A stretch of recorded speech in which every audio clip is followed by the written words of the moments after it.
గంటలు గంటలు మ్యారినేట్ చేయాల్సిన అవసరం లేకుండా అప్పటికప్పుడు చేసేసుకునే ఈ చికెన్ ఫ్రై రెసిపీ ఏంటో ఇవాళ వీడియోలో చూద్దాం.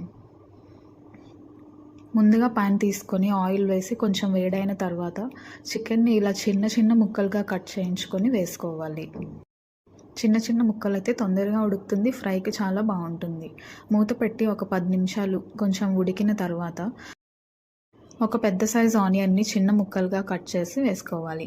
అలాగే 1.5 స్పూన్ అల్లం వెల్లుల్లి పేస్ట్ కూడా వేసి ఈ మొత్తాన్ని ఒకసారి బాగా కలిపి ఒక 10 నిమిషాలు మూత పెట్టకుండా పచ్చివాసన అంతా పోయే వరకు ఇందులో ఉడికించుకోవాలి. తర్వాత ఒక 1/2 స్పూన్ పసుపు, 1.5 స్పూన్ ఉప్పు, 2 స్పూన్ల కారం వేసుకొని కారం అంతా ముక్కలకి బాగా పట్టేలాగా కలుపుకొని ఒక 5 నిమిషాలు మూత పెట్టి ఉడికించుకోవాలి.